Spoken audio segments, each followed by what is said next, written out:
नमस्कार दोस्तों, आपका स्वागत है अपने YouTube चैनल PFP में। निफ्टी 50 तो फिलहाल बहुत ही अच्छा परफॉर्म कर रहा है, 17,000 के ऊपर चल रहा है, लेकिन ऑटो सेक्टर स्ट्रगल कर रहा है। और जैसे कि मैंने आपको कई बार हमारे डेली वीडियोस में बताया कि ऑटो सेक्टर शॉर्ट टर्म में अंडर परफॉर्म कर सकता है, नेगेटिव रिटर्न्स दे सकता है, लेकिन जब बात आती है लॉन्ग टर्म के बारे में, लॉन्ग टर्म निवेशक के लिए ये एक अच्छी अपॉर्चुनिटी हो सकती है, क्योंकि पूरा ऑटो सेक्टर डाउन चल रहा है, उसका खराब समय चल रहा है। तो बहुत सारी अच्छी क्वालिटी कंपनीज के शेयर्स आपको सस्ते दामों पर मिल रहे हैं, जिसे आप खरीद सकते हैं और लॉन्ग टर्म के लिए होल्ड करने के बारे में सोच सकते हैं। शॉर्ट टर्म में वॉलेटिलिटी ऑफ कोर्स नजर आएगी, इसीलिए आपका विजन लॉन्ग टर्म का होना बहुत ही ज्यादा जरूरी हो जाता है।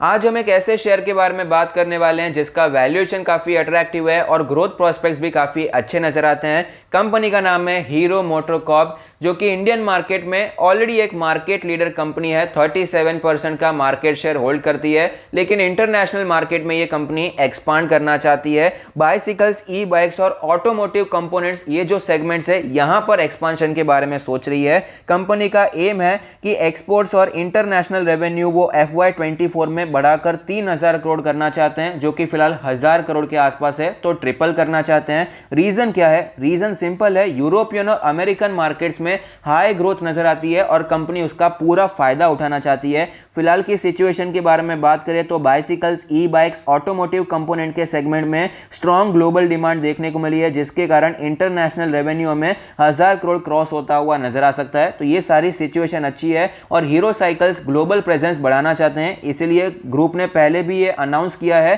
कि हीरो इंटरनेशनल HIT सेटअप करने वाले, नया हेडक्वार्टर्स ये सेटअप करने वाले लंदन में, ग्लोबल प्रेजेंस बढ़ाने के लिए, ओवरसीज बिजनेस स्ट्रेंथन करने के लिए, एक्सपांशन करने के लिए। हीरो साइकिल्स की मैन्युफैक्चरिंग फैसिलिटी के बारे में बात करें तो श्रीलंका में है, डिजाइन सेंटर इनका यूके में है, यूके बेस्ड एवोसेट स्पोर्ट्स है, जर्मनी बेस्ड HNF है, फायरफॉक्स बाइक्स है। तो सिर्फ जो मोटरसाइकिल्स है यहीं पर कामकाज नहीं होता है, साइकिल्स में, बाइसिकल्स में भी आपको अच्छा कामकाज होता हुआ नजर आता है। मैन्युफैक्चरिंग कैपेसिटी है 6 million bicycles per year. Network of plants के बारे में बात करें तो पंजाब में है, यूपी में है, बिहार में है, और कंपनी ने कहा है कि हम बहुत ही ज्यादा कॉन्फिडेंट है कि इसी साल हमारा 1,000 करोड़ का टारगेट तो रीच हो जाएगा, लेकिन जो हमारा एम्बिशियस टारगेट है 3,000 करोड़ का FY24 तक, ये भी हमें अचीव होता हुआ नजर आएगा। तो इंटरनेशनल मार्केट में फिलहाल आपको काफी ज्यादा ग्रोथ नजर आती है और फिलहाल यहीं पर हीरो मोटोकॉर्प भी ग्रोथ करना चाहता है, एक्सपांशन करना चाहते हैं। तो ये जो न्यूज है, ये जो ग्रोथ प्रोस्पेक्ट्स है, काफी ज्यादा पॉजिटिव नजर आती है।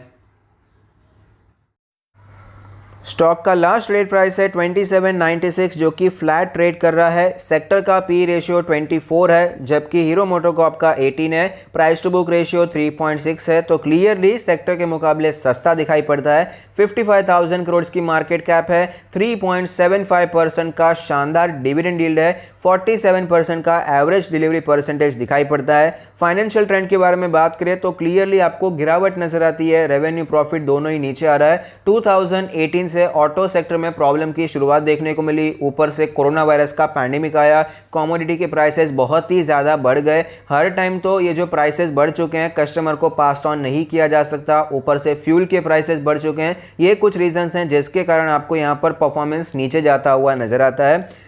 कुछ इंपॉर्टेंट रेशियोज के बारे में बात करें, मार्जिन रेशियोज के बारे में बात करें तो आप देख पाएंगे gross profit margin, operating margin और नेट प्रॉफिट मार्जिन में आपको गिरावट देखने को मिलती है। नेट प्रॉफिट मार्जिन 12% के ऊपर था, जो कि 10% के नीचे आता हुआ नजर आता है। रीजन मैंने आपको ऑलरेडी बता दिया, कमोडिटी के प्राइसेस बढ़ चुके हैं। रिटर्न रेशियोज में भी आपको गिरावट देखने को मिलती है, ROE, ROC, ROA, आपको तीनों में यहाँ पर गिरावट नजर आ रही है। लिक्विडिटी के बारे में बात करें तो करंट रेशियो 1.75 है, क्विक रेशियो 1.47 है, लिक्विडिटी की कोई प्रॉब्लम नहीं है। लेवरेज रेशियो के बारे में बात करें, डेट टू इक्विटी रेशियो 0.02 है, नेग्लिजिबल डेट है, कर्जे के भी कोई टेंशन लेने की जरूरत नहीं है। इंटरेस्ट कवरेज रेशियो 84.94% दिखाई पड़ता है। स्टॉक के चार्ट पर क्लियरली नजर आता है कि पिछले एक साल में स्टॉक ने अंडर परफॉर्म किया है। 3600 के हाई से स्टॉक में गिरावट देखने को मिली और फिलहाल स्टॉक हमें 2600 तक आता हुआ नजर आया। क्लियरली यहाँ पर वीकनेस दिखाई पड़ती है, सारे मूविंग एवरेज के स्टॉक ये नीचे ट्रेड करता हुआ नजर आता है और इसका जो 100 डेज का मूविंग एवरेज है उसने भी अपने 200 डेज की मूविंग एवरेज को तोड़ दिया है और उसके नीचे ट्रेड कर रहा है। तो लंबे समय से भी वीकनेस चल रही है और जो वीकनेस की इंटेंसिटी है वो भी आपको ज्यादा नजर आती है। वीकली चार्ट के बारे में बात करें तो आप देख पाएंगे वीकली चार्ट पर भी अपने ये सारे मूविंग मूविंग एवरेज के नीचे, ये आपको नोट करना चाहिए। टेक्निकली स्टॉक बहुत ही ज़्यादा वीक चल रहा है। मंथली चार्ट के बारे में बात करें तो मंथली चार्ट पर फिलहाल ये स्टॉक हमें 100 मंथ्स के मूविंग एवरेज पर कॉन्सोलिडेट करता हुआ सपोर्ट लेने की कोशिश करता हुआ नजर आता है। चार्ट पर आपको एक इंपॉर्टेंट ट्रेंड लाइन नजर आती है 2800 का, जो ये पूरा जोन है बहुत ही ज़्यादा इंपॉर्टेंट जोन है। 2750 2800 ये बहुत ही इंपॉर्टेंट लेवल है। आप देख पाएंगे कई बार ये लेवल टेस्ट हुआ है, गिरावट देखने को मिली, सपोर्ट लिया, ऊपर गया, फिर से गिरावट हुई। सेम लेवल अभी रेजिस्टेंस की तरह काम कर रहा था, सेम लेवल दूसरी बार रेजिस्टेंस की तरह दिखाई पड़ा, फिर से गिरावट देखने को मिली, यहाँ पर कॉन्सोलिडेट हुआ, उसके बाद तेजी आई, गिरावट हुई, सेम लेवल सपोर्ट की तरह नजर आया, फिर से तेजी आई, जब गिरावट देखने को मिली सपोर्ट लेने की कोशिश की, ऊपर गया, लेकिन फिलहाल ये स्टॉक इसके नीचे आता हुआ नजर आया और फिर से इसी लेवल के ऊपर ये स्टॉक आपको ट्रेड करता हुआ नजर आता है, सपोर्ट लेने की कोशिश करता हुआ नजर आता है। तो यहां पर क्लियरली ये जो पूरा जोन है बहुत ही ज्यादा इंपॉर्टेंट जोन है। ये जोन अगर डिसाइसिवली टूट जाता है तो आपको 2500 के लेवल, 2400 के लेवल बहुत ही ज्यादा इजीली नजर आ सकते हैं।